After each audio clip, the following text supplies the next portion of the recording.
Hello guys, welcome back to the channel. तो Apple ने अपना सबसे सस्ता स्मार्टफोन यानी कि 17E and iPad Air with M4 chip launch कर दिया है इन अ साइलेंट इवेंट। मतलब जैसे आईफोन्स के लिए सितंबर में बड़ा इवेंट होता है, वैसे ये दोनों भी प्रोडक्ट के लॉन्च के टाइम कोई भी बड़ा इवेंट नहीं किया। ये डायरेक्टली लॉन्च किया, मतलब यूट्यूब या एप्पल के सोशल्स पर इसके वीडियोस एंड डिटेल्स शेयर किए हमारे साथ। तो चलिए ज्यादा समय नहीं गवाते और ये दोनों भी प्रोडक्ट्स के बारे में देखते हैं। दोनों भी प्रोडक्ट्स में क्या क्या चेंजेस है एंड प्रीवियस जनरेशन से क्या डिफरेंस है, उसको फटाफट से जान लेते हैं।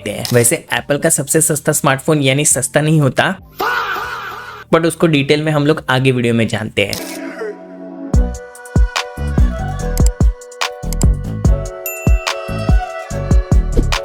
तो iPhone 17E के डिटेल में जाने से पहले आपके मन में एक क्वेश्चन आ रहा होगा कि क्या अभी आपको iPhone 16E लेना चाहिए जो कि 17E लॉन्च के बाद में सस्ता हो गया है, या आपको डायरेक्टली iPhone 17 पर जाना चाहिए। तो उसी के बारे में डिटेल में हम लोग इस वीडियो में बात करेंगे, स्टार्टिंग विद iPhone 17E के कलर्स, जिसके अंदर अभी 2 के अलावा और एक एक्स्ट्रा कलर अवेलेबल हो गया है जो कि ऐसे पिंक कलर में है, क्योंकि पहले सिर्फ व्हाइट एंड ब्लैक कलर आता था, बट 17E के साथ में black, white and pink colour मिलेगा। आपको कैसा लग रहा है ये कलर जरूर कमेंट सेक्शन में बताना। बट ये भी एक डिफरेंस है 16E से 17E में। इसके अलावा मेजर अपग्रेड जो 17E को मिला है 16E के कंपैरिजन में, वो है इसके प्रोसेसर में यानी कि चिपसेट में, जो कि अभी A19 चिप हो गया है, जो कि एप्पल ने अपने 17 सीरीज में भी यूज किया है। हालांकि जो 17E में प्रोसेसर यूज किया है A19 वाला, उसमें एक जीपीयू कोर कम कर दिया है, मतलब 5 की जगह 4 कर दिया है। अब इसका रियल लाइफ यूजेस में कितना डिफरेंस आएगा वो तो जब ये स्मार्टफोन लोग परचेस करेंगे और इसको थोड़ा टाइम यूज करके रिव्यूज वगैरह डालेंगे तब डिटेल में पता चल जाएगा। बट बाकी सारे चिपसेट के स्पेक्स जो है वो सिमिलर रखे हैं। बट ऑन पेपर जो 17E में A19 चिप यूज किया है वो वीकर है A19 iPhone 17 से, भले ही दोनों में सेम चिपसेट यूज किया है। नेक्स्ट इसमें न्यू सेलुलर मॉडेम यानी कि C1X को ऐड कर दिया है इंस्टेड ऑफ C1, जो कि लास्ट ईयर ही एप्पल ने अपना नया सेलुलर मॉडेम लॉन्च किया था। बट इस टाइम इसका अपग्रेडेड मॉडल यानी कि C1X को इसमें यूज किया है, जो कि according to Apple better cellular connectivity आपको 16E के कंपैरिजन में 17E में मिलेगा। नेक्स्ट आते इसके डिस्प्ले के ऊपर, जो कि अगेन अपग्रेड है 16E से, क्योंकि 16E में सिर्फ सिरेमिक शील्ड 1 यूज हुआ था। इस बार iPhone 17 की तरह सिरेमिक शील्ड 2 यूज हुआ है, जो कि सिरेमिक शील्ड 1 से बेटर है एंड अपग्रेडेड डिस्प्ले है। बाकी जैसे 17 में एप्पल ने सिरेमिक शील्ड 2 को 3x बेटर स्क्रैच रेजिस्टेंट बताया है, वो यहाँ पर भी आपको मिल जाएगा क्योंकि सिमिलर डिस्प्ले यूज हुआ है। बट हाँ, इसमें iPhone 17 की तरह 120 हर्ट्ज प्रो मोशन डिस्प्ले नहीं मिलेगा, यहाँ पर अभी भी 60 हर्ट्ज का डिस्प्ले ही मिलेगा, जो कि 16E में भी मिलता था। प्लस इसका डिस्प्ले भी डायनामिक आइलैंड के साथ नहीं आता है जैसे iPhone 17 में आता है। ये सिमिलर टू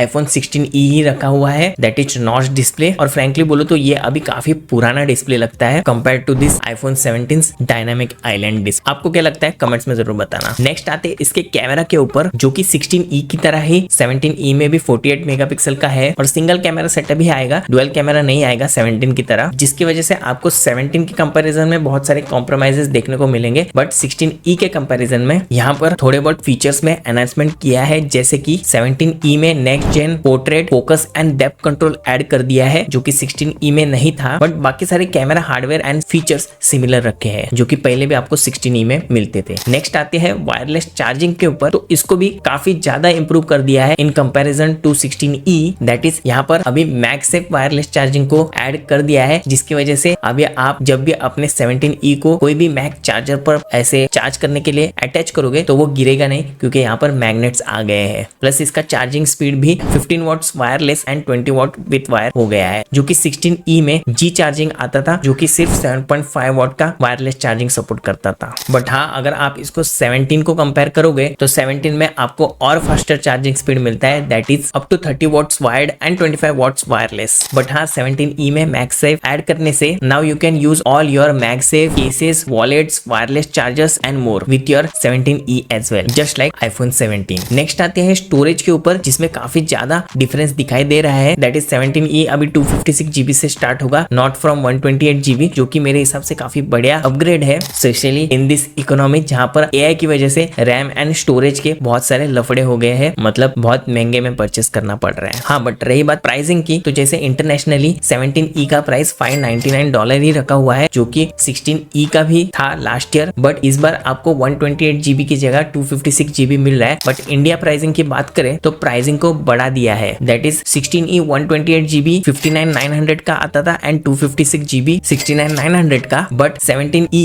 जो 128 GB के साथ नहीं आता है, डायरेक्टली 256 GB के साथ आता है, बट इसका प्राइस 64,900 है, जो कि लास्ट ईयर के 256 GB के कंपैरिजन में 5,000 रुपीज सस्ता है। बट अभी इसका बेस मॉडल 59,900 का नहीं बट 64,900 का मिल रहा है। और मैं ऐसा क्यों बोल रहा हूँ, क्योंकि इंटरनेशनली इन लोग ने 128 GB वाला ही प्राइस 256 GB में लगाया है, दैट इज $599, बट इंडिया में 128 GB का प्राइस 256 GB वाले प्राइस का नहीं रखा हुआ है। तो वैसा देखा जाए तो इंडिया में 256 GB का प्राइस ज्यादा ले रहे हैं compare to international markets for 17E। बाकी अभी जानते हैं क्या आपको iPhone 17 लेना चाहिए या प्रीवियस iPhone 16E की तरफ जाना चाहिए, क्योंकि अभी iPhone 17E लॉन्च हुआ है, तो उसके बारे में थोड़ा सा बात करते हैं। तो देखो, इन माय ओपिनियन अगर आपको सबसे सस्ता iPhone परचेस करना ही है तो थोड़ा सा अपना बजट बढ़ा के iPhone 17 ही ले लेना, स्पेशली सेल डेज में ले लेना, क्योंकि इस बार जैसे नवंबर में सेल आएगा तो iPhone 17 ही आपको अंडर 65,000 मिल जाएगा। और ये जो iPhone 17E है उसका प्राइस अराउंड 64,000 के आसपास आ रहा है, तो आपको ऑलमोस्ट सिमिलर प्राइस में iPhone 17 ही मिल जाएगा। तो मेरे हिसाब से वही आपको परचेस करना चाहिए, जो कि आपको ओवरऑल एक बेटर पैकेज देगा, जैसे कि आपको 120 हर्ट्ज का प्रोमोशन डिस्प्ले मिलेगा, डुअल कैमरा सेटअप मिलेगा जो कि और एडिशनल फीचर्स के साथ में आता है, प्लस A19 चिप भी यहाँ पर कॉम्प्रोमाइज नहीं है, जैसे एक कोर कम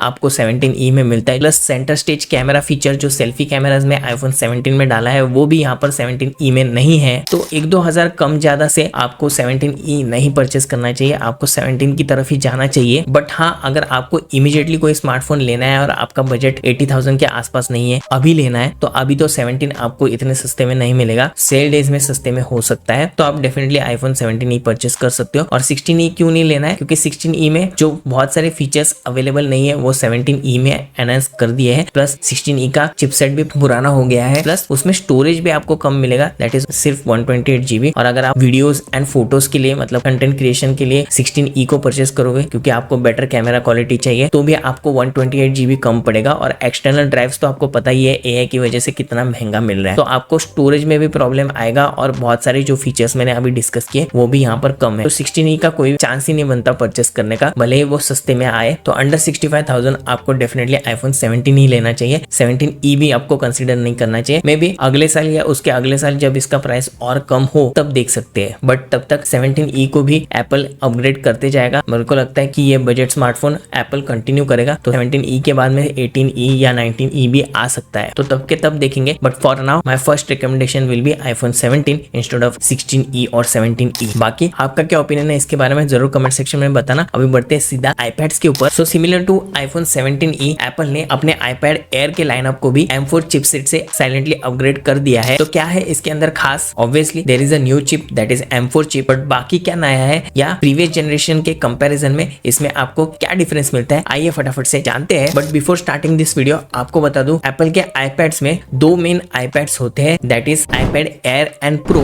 जिसमें ये लोग M सीरीज का चिपसेट यूज करते हैं, यानी कि प्रोसेसर, जो कि सिमिलर टू इनके लैपटॉप्स यानी कि MacBook Air एंड Pro में यूज होता है। बाकी सारे जो एप्पल के iPads आते हैं उसमें A सीरीज का चिपसेट यूज होता है, जो कि सिमिलर टू इनके iPhones में यूज होता है। तो M सीरीज वाले जो iPads होते हैं वो in comparison to A series वाले iPads बेटर होते हैं in terms of performance as well as functionality. I mean to say जो इनके लैपटॉप्स यानी कि मैकबुक्स में सॉफ्टवेयर एज A सीरीज वाले iPads में मे भी कोई के सॉफ्टवेयर या एप्स कंपेटेबल नहीं होंगे जो इनके लैपटॉप्स यानी कि MacBook Air एंड Pro के साथ होते हैं, अनलेस अगर जो भी ऐप या सॉफ्टवेयर डेवलपर है उन्होंने मोबाइल चिपसेट के लिए उनका ऐप या सॉफ्टवेयर डेवलप किया हो। तो इसलिए अगर आपको लैपटॉप वाली फंक्शनैलिटी अपने iPads पर भी चाहिए तो हमेशा आपको iPad Air and Pro he purchase करना चाहिए, जिसमें M सीरीज के प्रोसेसर्स या चिपसेट्स यूज होते हैं। बट हाँ, ये मेरा ओपिनियन है, क्योंकि instead of buying Apple iPads Air और Pro you can directly go with apples budget MacBook। साल वाला MacBook Air भी बेटर परफॉर्म करता है, तो लॉन्ग टर्म यूजेज में आपको कोई भी इशू नहीं आएगा। आपने अगर 5 साल भी MacBook Air को यूज कर लिया तो भी आपका पैसा वसूल हो जाएगा। बट खैर, अभी आते हैं iPad Air की तरफ, जो कि M4 चिप के साथ अपग्रेड हुआ है, जो कि M4 चिप होने की वजह से एप्पल का कहना है कि 30% फास्टर है iPad Air M3 से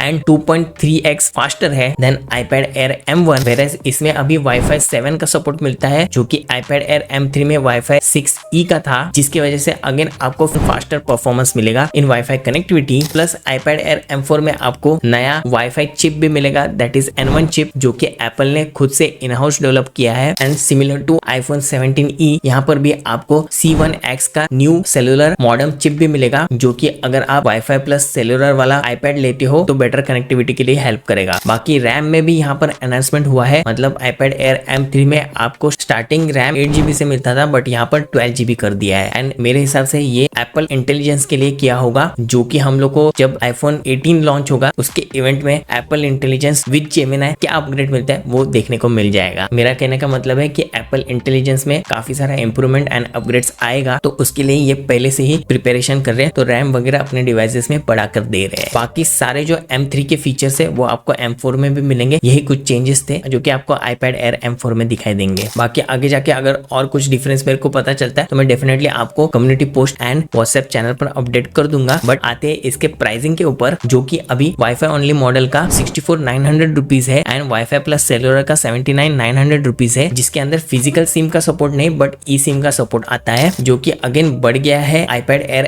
M3 के कंपैरिजन में, क्योंकि अगेन इंटरनेशनली एप्पल ने iPad Air का बेस मॉडल का प्राइस सिमिलर रखा है लास्ट ईयर के 128GB वाले वेरिएंट जैसा। बट इंडिया में iPad Air M3 base wifi only model 59,900 rupees का लॉन्च हुआ था and wifi plus cellular 74,900 rupees का, जिसका मतलब है यहाँ पर भी डिफरेंस है, यानी कि M3 को कंपेयर करोगे M4 से तो 5,000 रुपीज बढ़ गया है। बट अभी आप डिसाइड करो कि आपको कौन से मॉडल की तरफ जाना है। बाकी डिफरेंस एंड चेंजेस के बारे में मैंने आपको अपडेट कर दिया। एंड अगर आप स्क्रीन पर देख रहे होगे तो अभी iPad M3 सेल डेज में अराउंड 50,000 रुपीज का आता है, बट आगे वाले सेल्स में देखते हैं कि और इसका प्राइस कितना ड्रॉप होता है या यही रहता है, क्योंकि जैसे आपको पता ही है अभी AI का लफड़ा चल रहा है, तो मे भी प्राइस ड्रॉप ना हो या ड्रॉप होगा तो iPad Air M3 भी एक बेटर चॉइस हो सकता है instead of buying this M4 model, क्योंकि ज्यादा कुछ इतना परफॉर्मेंस में डिफरेंस आपको एज अ नॉर्मल यूजर नहीं लगने वाला। बट उसके बारे में और डिटेल में जानने के लिए आपको ये चैनल को फॉलो या सब्सक्राइब करना पड़ेगा, क्योंकि ऐसे ही टेक रिलेटेड वीडियोस मैं हमेशा ये चैनल पर लेके आता रहता हूँ। बाकी ये वीडियो पसंद आए तो लाइक एंड हाइप जरूर कर देना एंड अपने सारे टेकी दोस्तों के साथ में भी शेयर कर देना। बाकी मैं मिलता हूँ आपको अगले और एक्साइटिंग वीडियोस में, तब तक के लिए साइनिंग ऑफ।